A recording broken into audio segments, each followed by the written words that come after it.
Hello সবাইকে, আসসালামু আলাইকুম। আমি পাঠ করে শোনাচ্ছি আমি পদ্মজা পর্ব 18। ভিড় কমতেই কানে তালা লাগা প্রচণ্ড শব্দে বজ্রপাত হয়। হেমলতা একা পদ্মজাকে তুলতে গিয়ে হিমশিম খান। মোর্শেদ এগিয়ে আসেন, দুহাতে পাজাগোলা করে তুলে নেন পদ্মজাকে। বিদ্যুৎ চমকালো, বিজলির আলোয় পদ্মজার মুখটা দেখে মোর্শেদের বুক কেমন করে উঠল। কষ্টে বুক চুরমার হয়ে গেল। জন্মের দিন পদ্মজাকে কোলে নেওয়ার পর যে অনুভূতিটুকু হয়েছিল ঠিক সেরকম একটা অনুভূতি হয়। অনুভূতিটুকুর নাম হয়তো পিতৃত্ববোধ। প্রচণ্ড ঝড়ো বাতাস বইছে। তারা ঘরে ঢুকতে ভারী বর্ষণ শুরু হলো। মুহূর্তে ঘূর্ণিঝড়ের তাণ্ডব দেখা দিল। তবে সেই তাণ্ডব ছুতে পারল না মোড়ল বাড়ির মানুষদের। ঝড়ের তাণ্ডবের চেয়েও বড় তাণ্ডবের সাথে যুদ্ধ করে চলেছে তারা। হেমলতা গরম পানি করে পদ্মজাকে গোসল করালেন, জামা কাপড় পাল্টে দিলেন। পদ্মজা ঠোঁট কামড়ে নীরবে কেঁদে গেল। চোখের জল আটকে রাখতে পারছে না কিছুতে। ইচ্ছে হচ্ছে বাড়ির পিছনে সবচেয়ে বড় আম গাছটার সাথে ফাঁস লেগে মরে যেতে। মন দুর্বলতার শূন্য ছুঁই ছুঁই। পদ্মজা চুল মুছে দিচ্ছিল হেমলতা, কপালে চুমুও দিলেন। পদ্মজার নাকে এক ফোঁটা জল পড়ল। পদ্মজা চোখ তুলে মায়ের দিকে তাকালো। আম্মা আসছে?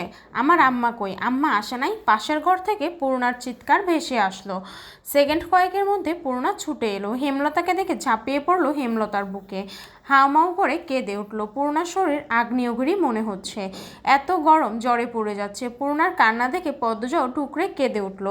হেমলতা স্তব্ধ হয়ে মেয়ের কান্না শুনলেন, সামলানোর চেষ্টা করলেন না। মঞ্জুরা দরজার কাছে কাচুমাচু হয়ে দাঁড়িয়ে আছেন। টিনের চালে ভারী বর্ষণের শব্দ, জগৎ সংসার সেই শব্দে একাকার হয়ে যাচ্ছে। মাঝরাত, বাতাসের বেগ প্রচণ্ড। হেমলতা কালো রঙের শাড়ি পরে, একটা ব্যাগ কাঁধে ঝুলে বাড়ির বাইরে পা বাড়ান। মঞ্জুরা বারান্দার ঘর থেকে উঁচু কণ্ঠে বললেন, রামদা ব্যাগে কেন ঢুকাইছস? আর কোন কেলেঙ্কারি বাকি? হেমলতা বিদ্যুৎ বেগে ফিরে তাকালেন। পলক মাত্র মঞ্জুরার মুখের দিকে তীক্ষ্ণ দৃষ্টিপাত করেন।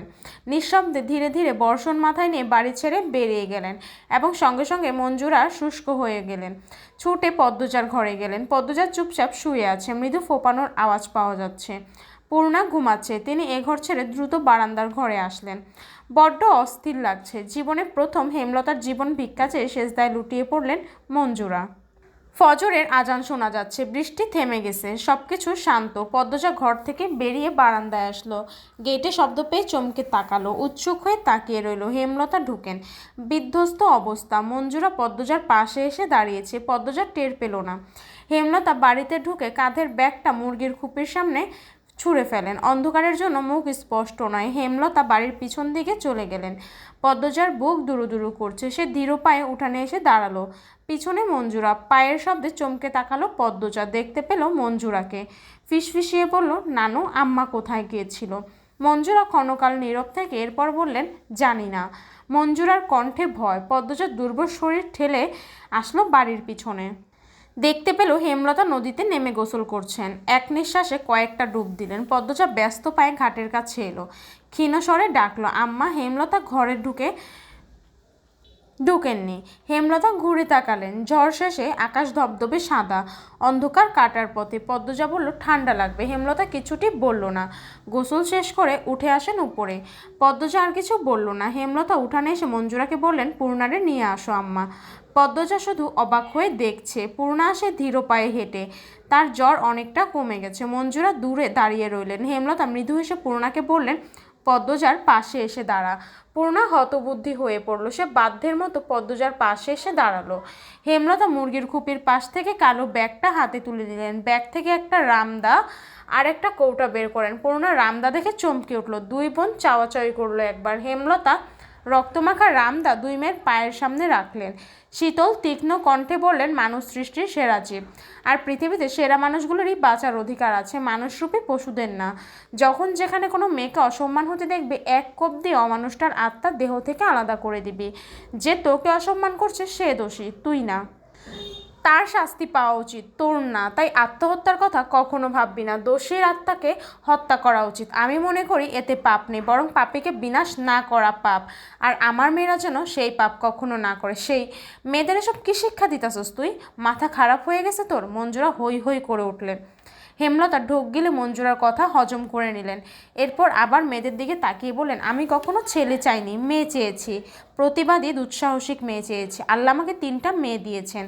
এখন সেই মেয়েরা যদি এতটুকুতে দুর্বল হয়ে পড়ে কিভাবে হবে? ঠিক আগের মতোই মাথা উঁচু করে বাঁচবে। যতদিন আমি আছি তোদের অসম্মান করে কেউ টিকতে পারবে না। আমি না হয় যতদিন বেঁচে থাকি তাদের শাস্তি দেব, পৃথিবী থেকে মুছে দেব, কিন্তু যখন থাকবো না তখন কি তারা বেঁচে থাকবে? বেঁচে থাকতে দেওয়া ঠিক হবে? অন্য কোনো মেয়ের সাথে নোংরামো করবে না তার নিশ্চয়তা আছে? নেই। এখন থেকে নিজেদের শক্ত কর। মেয়েদের সাহস মেয়েদেরই হতে হয়। নিজেকে রক্ষা করার দায়িত্ব নিজের। রাতের স্মৃতি দুঃস্বপ্ন ভেবে ভুলে যেতে বলবো না। মনে রাখ, প্রতিটি মানুষের ভেতর লুকানো হিংস্র শক্তি আছে। সবাই প্রকাশ করতে জানে না, চিনতে পারে না নিজেকে। গত রাতের ঘটনাটা মনে রেখে নিজের ভিতর লুকানো হিংস্র শক্তিটাকে জাগিয়ে হাতের মুঠোয় রাখ, যাতে সঠিক সময় হাতের মুঠো খুলে মেরুদণ্ড সোজা করে দাঁড়াতে পারিস। আঘাতে আঘাতে চুরমার করে দিতে পারিস পাপের জগৎ। এইটুকু বলে হেমলতা ক্লান্ত হয়ে পড়েন, ধপ করে বসে পড়েন। পদ্মজা আম্মা বলে হেমলতাকে ধরতে চাইলে হেমলতা হাত উঠিয়ে বললেন, দাঁড়িয়ে থাক। হেমলতা সময় নিয়ে দম নেন। এরপর কৌটাটা খুলে ঠান্ডা তরল কিছু ঢেলে দেন 2 মেয়ের পায়ে। পূর্ণা কেঁপে উঠে দূরে সরে গেল। পদ্মজা আতকে উঠে প্রশ্ন করল, আম্মা কার রক্ত? রক্তের কথা শুনে ঘৃণা আর ভয়ে পূর্ণার সর্বাঙ্গ রিড়ি করে উঠল। মনে হচ্ছে পায়ে পোকা কিলবিল করছে। টাটকা তাজা লাল রক্ত। বমি গলায় এসে আটকে গেছে। হেমলতা পদ্মজাকে জবাব দিলেন না, শুধু মৃদু হাসলেন। পূর্ণা এই ভয়ঙ্কর দৃশ্য সহ্য করতে না পেরে জ্ঞান হারালো। পদ্মজা 2 হাতে জাপড়ে ধরল পূর্ণাকে। কি আশ্চর্য, এই ভয়ঙ্কর ঘটনা তাকে একটুও বিচলিত করলো না। হেমলতার গায়ে ভেজা শাড়ি, তাই পূর্ণাকে ধরলেন না। মঞ্জুরাকে বললেন, পূর্ণারে ঘরে নিয়ে যাও আম্মা। মঞ্জুরা কঠোর চোখে তাকান হেমলতার দিকে। হেমলতা আবারও হাসেন, ভেজা কণ্ঠে বলেন, কালো বলে অবহেলা না করে বুকে আগলে রাখলে আমার জীবনটা, আমার মেয়েদের জীবনটা অন্যরকম হতে পারতো আম্মা।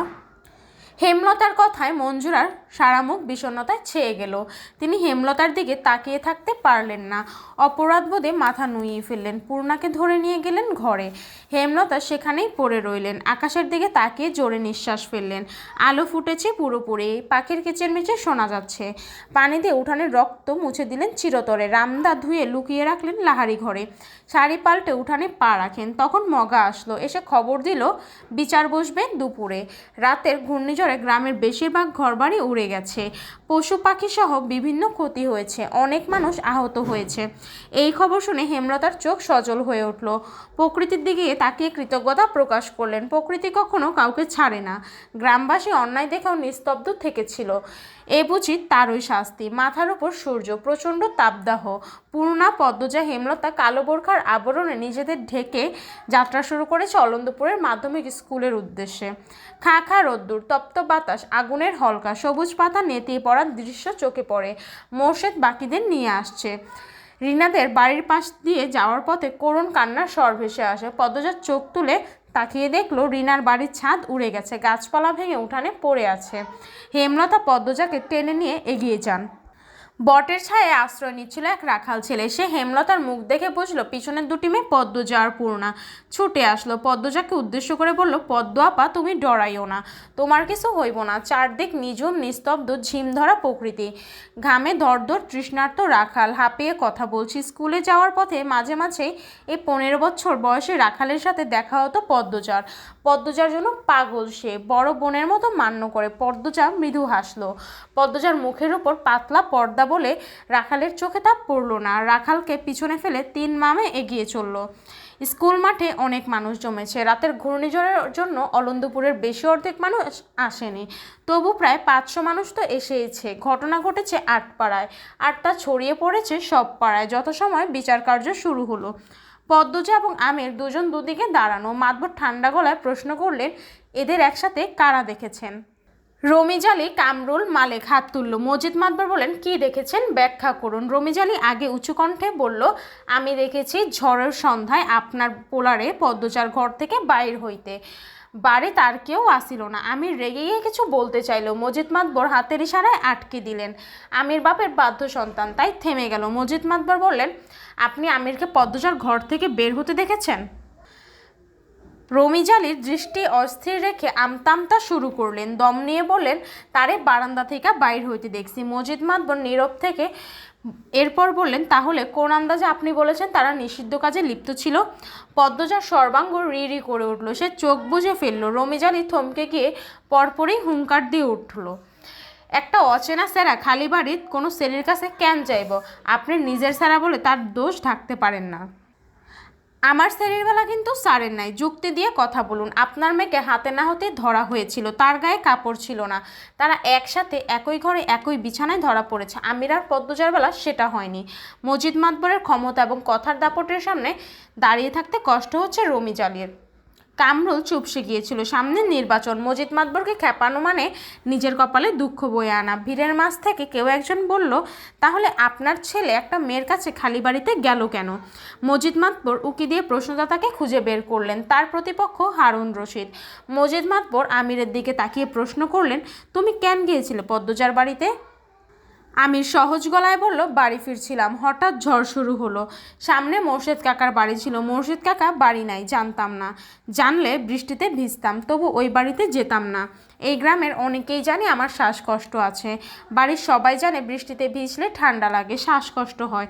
হারুন রশিদ বললেন, যখন দেখলা ছেলেটা বাড়িতে একলা, তখন বাইর হইয়া গেল না কেন? আমির সঙ্গে সঙ্গে জবাব দিল, আমার মাথায় আসেনি এমন কিছু হতে পারে। আর আমি পদ্মজার দিকে একবার তাকালো। পদ্মজা সাথে সাথে চোখ সরিয়ে নিল। আমির বলল, আর পদ্মজা কতটা সুন্দর যারা দেখেছে সবাই জানে। আমি প্রথম দেখে অভিভূত হয়ে পড়ি, তাই মস্তিষ্ক একবারেও কোনো বিপদের আশঙ্কা আসেনি। মজিদ মাতবর ছেলের কথা শুনে অসন্তুষ্ট হলেন, তবু স্বাভাবিক থেকেই বললেন, গ্রামবাসী কোনো প্রমাণ ছাড়াই লাফিয়েছে, মেয়েটাকে অপদস্থ করেছে। প্রমাণ ছাড়া কারো বিরুদ্ধে নোংরামো অপবাদ দেওয়া অপরাধ। মজিদ মাতবর কামরুলের দিকে তাকিয়ে তাকে লক্ষ্য করে বললেন, সৈয়দ মজনুর ছেলে আরেকটা কে জানি, কোথায় তারা? কামরুল ধীরভাবে বলল, পাই নাই খুঁজে, মনে হয় কোনো লুকাইছে। রমিজ আলী হঠাৎ গমগম করে উঠলেন, এইটা আমি মানি না। তারারে আপনি সাইরা দিতে পারেন না, আপনার ক্ষমতা বেশি দেখে আপনি এমন নিজের স্যারারে ঢাক্কা রাখতে পারেন না। ধূর্তবাজ লোক। আমির রেগে মেগে রমিজ আলীকে ধরতে এলে মজিদ গর্জন করে উঠলেন, আমির! আমির কিরমির করে রাগ হজম করার চেষ্টা করলো। হারুন অতিশয় ধূর্ত লোক, তিনি রসিকতা করে বলেন, সত্য হোক আর মিথ্যাই, বদনাম তো বদনামই। মজিদ সবার প্রশ্ন উপেক্ষা করে উপস্থিত গ্রামবাসীর উদ্দেশ্যে বললেন, আপনাদের আমার বিচারের প্রতি বিশ্বাস আছে? সবাই আওয়াজ করে বলল, আছে। মজিদ মাতবর তৃপ্তির সাথে হাসলেন। ক্ষণকাল নীরব থেকে উঠে দাঁড়ালেন, কণ্ঠ উঁচু করে বললেন, মোর্শেদের মেয়ের সাথে খারাপ হয়েছে। পদ্মজার নামে অনেক প্রশংসা শুনেছি, সে খুব ভালো মেয়ে। আর আমার ছেলেকেও সবাই চিনেন, সে কেমন। যারা যারা দোষ করেছে তাদের খুঁজে বের করে শাস্তি দেওয়া হবে। পদ্মজার আমিরের নামে যে পাপের অভিযোগ করা হয়েছে তার যুক্তিসঙ্গত প্রমাণ নেই, আর প্রমাণ ছাড়া আমি কখনো কাউকে শাস্তি দেইনি, আজও দেব না। তবে আমি আজ সবার সামনে মোর্শেদ আর তার স্ত্রীর কাছে একটা প্রস্তাব রাখবো। হেমলতা, মোর্শেদ সহ উপস্থিত সবাই কৌতূহল নিয়ে তাকালো। মজিদ মাতবর বললেন, পদ্মজাকে আমিরের বউ করে নিয়ে যেতে চাই। চারদিকে কোলাহল বেড়ে গেল। সব কোলাহল সম্পূর্ণ উপেক্ষা করে স্বপ্নাবিষ্টের মতো শুধু মজিদ মাতবরের প্রস্তাবটি পদ্মজার কানে বাজতে থাকলো। জীবনের কোন মোড়ে এসে দাঁড়িয়েছে সে? এই ছিল আমাদের আজকের পর্ব।